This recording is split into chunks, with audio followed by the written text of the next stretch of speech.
mobile gamers? In today's video we got our best beginner's guide for Valor Legends Eternity. Before we get started, make sure you guys and girls subscribe to the channel, notification bell so you don't miss a video when we live, and hit the thumbs up button as well if you enjoyed this video, if any of these tips, tricks helped you out if you are a new player. So this is an AFK style game. You have your AFK treasure chest right here at the bottom in the middle. It does level up the further you get in the campaign. So the very first thing that I'm going to suggest is get as far as you can in the campaign missions, because a lot of things happen. Every 5 levels you beat, you will upgrade your AFK chest, which will essentially give you more gold coins, more elixirs, which is the XP, various different things, more XP for your account. And as you beat higher campaign missions, you'll notice on the right here it says clear 1225 to unlock idle chest rewards. I will get purple 1-star gear from my chest, from my AFK chest. So that's why it's very important to get as far as you can in the campaign. Another thing is a lot of the features will be locked until you reach certain points in the campaign. So for me, you'll notice I have a majority of the things unlocked on this account. When you first start out, you're not going to have access to all of these things. Same thing with the wild field. So before you start a battle, you can put your characters wherever you want, and this has a tremendous importance. I know at the beginning it's gonna seem like it doesn't matter. Surprisingly, it does play a role. Start out, it'll show you the arrows of who's attacking who. If you ever need to refresh that or you're just confused, hit the little eye that you see right here and it'll show you the lines. The blue are who your characters are going to attack, and the orange or red, whatever color you want to call it, is showing the enemy's attacking character. So you can basically just move them around, and you'll see as you move them around, it'll show you that it changes up your character's attacking target and who the enemy will attack for you. So like if I put him here, you'll notice that this guy will attack him, these two will attack each other. But if I move him here, he now draws the aggro of these two characters.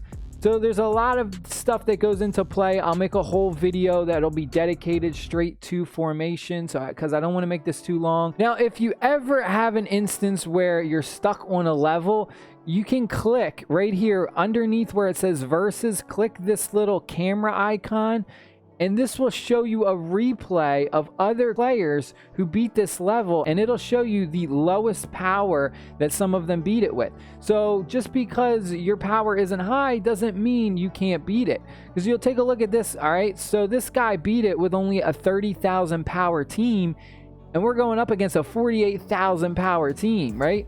So I'm 48,000 myself. So if I can't even beat this at 48,000, then I need to go in here, watch the replay of some of these videos and see what other people did, because changing up your placement is a huge factor. You may lose the battle by having your characters in one position, and then you change it up and move them around, and miraculously you will win. Next tip I have is for your friend list. Add as many friends as you can, active friends, which is very important because you can send and receive friend hearts, which are like friend tokens that you use in the gacha system. We'll go over real quick to the summon circle, and right here you can do a summon, a friendship summon, with every 10 of these friendship tokens or friendship hearts that you have.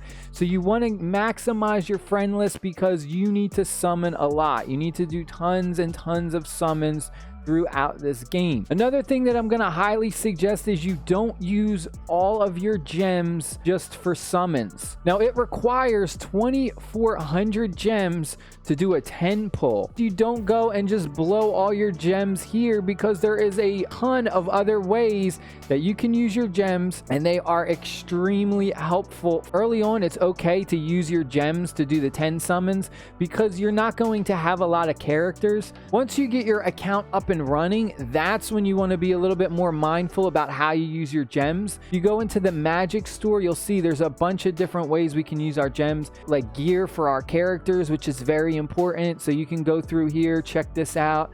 The number one thing that I'm going to suggest you buy every day with your gems is right here. It is 50% off the arena tickets, the glory invitation letter, which is your PvP tickets that you need. You need one of these in order to do one PvP match. So right here, you get 10 of them for 100 gems. 100%, you need to buy this every day. Also, when you're in your idle area, if you go to time travel, you can use gems to quickly gather resources, 120 minutes worth of gold coins, energy, bounty offers, a bunch of things. This is another great place to use your gems. You can do this twice a day. They give you once free, and then the second time you have to use gems, which is perfectly fine. Then if you click on your gold right here, you get one of these free right here. I'm going to claim my free one. You can also use your gems here for more value, more coins. So this is another reason why you want to save your gems, because you will run out of coins fast. Another thing that I'm going to highly suggest, and this is probably my most important thing, is you want to build your team based on a faction. You do get a bonus for your faction. If you click right here, it'll say faction Aurora, depending on how many you have of the same faction. If you have 5 of the same, you'll get this buff, 4 of the same, 3 of the same, 2 of the same, so on and so forth. The light and the dark characters have a special buff, but we'll go more in depth about that, on how to build those up.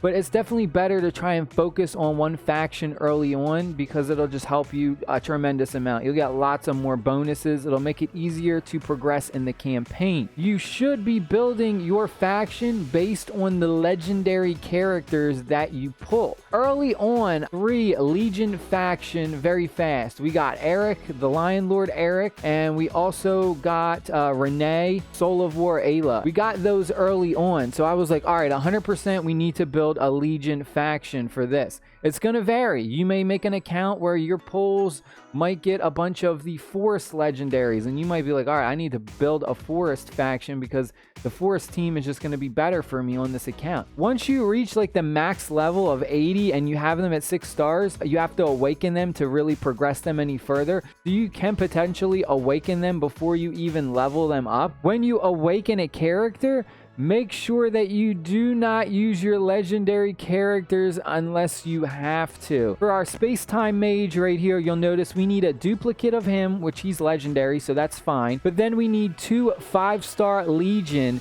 and it could be anything. It could be a legendary 5-star, or it could be an epic 5-star.